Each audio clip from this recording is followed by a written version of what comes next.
Hey guys, in this video I'm going to talk you through the location of every vent line on this Can-Am XMR700. This should be about the same for all the new Outlander 2023s. I'm also going to show you how I improved the gas tank venting for a lot of water riding. I did some plugging and some relocating. And I'm also going to talk through the Snorkel system on here and the air box. Let me go through over every vent line on this machine. So Can-Am has them all nice centrally located right here. On the side of your belt intake snorkel. They're shielded very well, and you can see there's 5 vent lines there, and you're probably wondering, what are these 5 vent lines? So this guy right here is your transmission vent. So that line right here goes to right here. The transmission, even though it's molded into the engine case, has a separate breathing system, and it looks like a separate oil system. It has its own drain plug and its own fill. That's pretty cool. So that's that vent line, okay? This vent line right here is actually kind of mysterious. So it goes down around the back of the motor and back to the back of the water pump housing. I suspect that's your water pump weep hose. That's something that most manufacturers let dangle in the mud. It looks like they've already snorkeled it for us. Let me see if I can get you a glimpse of where it is, because you can kind of see it right there. That's that little hose. I think it goes onto the back of the water pump. This vent line right here is your rear differential, this third one. This one is your gas tank. I'm going to call it your gas tank breather intake. So what they have is a bunch of series of one-way valves right here. You see that one-way valve on my finger? There's also a one-way valve right here. So what they want you to do is when the gas tank air contracts, it needs to pull air. It wants it to pull it in from up here. That's great. When it pushes out air or gas, it wants it to push it out through here. This is nothing new. This is what they do on all their XMRs. The problem is, if that check valve fails, you can have water go up there into your gas. So some people put a double check valve there. That's a good idea. For me, I just cap it. Okay. Next vent line is this front one up here. As you may have guessed, that is your front differential. And then of course, I already showed you this vent line, which is just hanging. This is your radiator overflow. So for this little guy, I just took it and instead of having it hang down, I pulled it straight over and I zip tied it right next to the radiator cap just to get it up about a foot higher. If a little bit of moisture gets in there, it's not a problem, but you definitely don't want sand getting in your radiator, so I'm probably going to stick a little fuel filter on that, similar to the one you see on the gas tank breather. This is your crankcase breather. If you look up here, it just goes onto the side of your intake. So that's not a drain, that's your breather. Here's your crankcase breather, where it goes in there. It's got a nice band on it. Something I like to check a lot is that crankcase breather. If that comes off, your engine's done, but Can-Am definitely did a good job securing that one. All right, I've had more than a few messages on how to improve the vents on this machine based on my other video. So this is the gas line that hangs down. It's from the factory, it's just hanging down like that. I went ahead and put a nipple in there, a barbed nipple, and a nice plug. So that is capped. The reason I didn't delete it is because it could be used as a drain, so I left it there. These are the nipples I used. You can get them on Amazon. So that's that half of it. That's done. That's where the fuel would drip out from the factory. Now if fuel has to drip out, it's got to come out of this guy. So you can identify this one under your cowl, which comes off by pressing this button and undoing these 2 little plastic nuts. Then you just pop your cowl off. You can identify it because it's the line that has a one-way valve and a filter in it. See that white filter? It's also the second from the front on my machine. So what I'm going to do now is I'm going to pull that line out, I'm going to remove that one-way valve, and I'm going to put a barb fitting there in its place. Once that one-way valve is removed, that will let gas and vapor flow in and out from this one hose. That's how every other four-wheeler works. That's how a Rubicon works, etc. On a Rubicon, they have it breathe in a frame rail. That way, if it has gas come out of it, it'll run down the frame rail onto the ground. You could do something like that up here, but there's no frame rail that's that high, right? So someone on the channel pointed out that because I vented my gas tank into my air box, that if I left it outside in the sun all day, that vapor would expand and it would fill the air box, displacing the oxygen, because fuel vapor is denser than air, and it would have a long crank time. So it's been in the sun all day. It did just rain. Let's see what the crank time is like.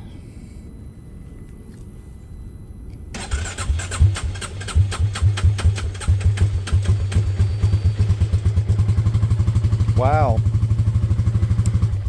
They were totally right. That's the first time it's ever had a crank time that long. So I'm going to go ahead and plug the hole I made in the airbox and not locate it there. What's interesting is that I've done that on a lot of other models and never noticed it. Maybe that was happening all along. But yeah, I can definitely smell fuel right now.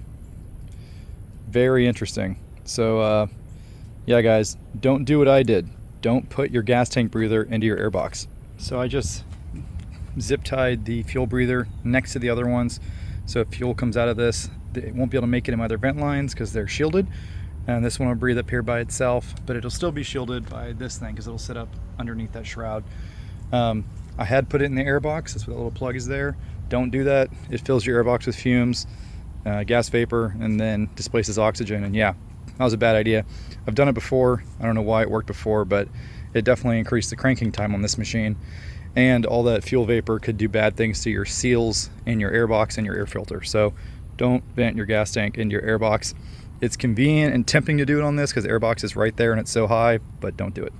What you don't want to do, by the way, is to plug the bottom hose and delete the one-way valve up here and leave this gas line next to these 4 vents. If it was to puke some gas out of here, it could go into one of your other vents. And the last thing you want is gas in your differential or gas in your sub-transmission. All right, that doesn't do good things for your oil viscosity. So you definitely want this gas vent away from your other vents once you do this mod. As far as explaining the snorkels, this piece isn't on there very well. It kind of comes off. This is like the baffle for your belt intake. There's also some carpet stuck down in it. A carpet tube, accordion tube. That's all meant to baffle out the annoying belt noise. So that's your belt intake. Your belt exhaust is this U-trap right here. It comes up and does a loop and dumps back down. The reason for that is all of noise and to not blow belt heat on the rider. So that comes off your front of your belt box and then it comes back and it dumps right here. So it's dumping here and it's blowing air to carry the heat backwards. So that's pretty cool how all that works.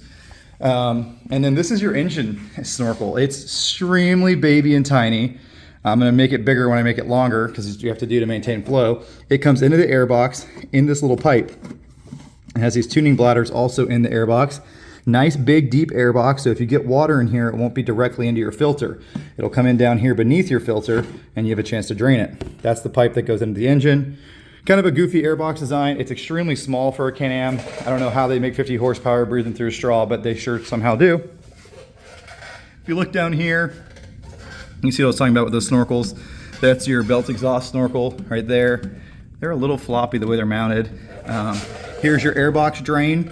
So that's where you drain your airbox. Like I said in one of my other videos, well, there's a zip tie they forgot to do. This is probably supposed to be zip tied over here, I would imagine. But you know, when you buy a Can-Am, you just gotta, you know, there's some assembly required. I'll fix that in a minute. So yeah, that's your airbox drain. You only have one drain on this system. A lot of Can-Ams you have 2. Also, if you pull off this piece, which only has a few clips in it, I added some zip ties to mine, but you can easily get to your snorkel boots. Very nice access on this machine so far. I've already done it once to tighten them up, but it's good to check those pretty frequently because that's where they come loose, is right there at the engine. While I'm talking about waterproof gaskets, this is the airbox lid. This gasket looks okay, but you see there's a big gap in it right there, so you know it's not going to be totally waterproof. It is up nice and high, but I'm going to put at least some dielectric grease in that little gap to help keep water out of it. Because I'm going to raise the snorkels up a lot higher than this, so this airbox will have to be completely sealed. So while I'm in here, I just took this piece and cut it off. What keeps happening when I put the dash cluster cowl on is this gets pushed over like that, which blocks a lot of the belt flow. This is already really well protected. It already breathes up in here. I suspect this is on here for sound deadening, but I don't want it getting collapsed and blocking a lot of my belt flow, so I just cut it off. It'll make it a lot easier to put that dash on and off because this piece is supposed to fit in here, but it constantly gets caught on these little plastic edges and you don't want that. You need kind of 2 hands, but you pull right here and that'll snap right off. Then we can look in here and see that that goes straight into the airbox, which I showed you a little bit earlier. But that is your engine intake. Your belt intake sits right under here. So this very topmost shielded intake is just for your engine. These big slats right here flow into here, and that is your belt intake. The reason they're separate like that is for sound deadening mostly, and I really like how this pod's designed. I just wish it was maybe a foot higher. So eventually I may have to raise it up, but in doing so I'm going to lose this nice shielding it has for both of your intakes. Pro tip, whenever you park something after going deep, it's good to leave all the covers off so all the moisture can dry out. It doesn't get trapped up at the top of the cover and corrode stuff. So the snorkel system is kind of neat on this thing. So this little top pod right here has these little gator skin filter things, and that's just your engine intake, and it's pretty easy to take off.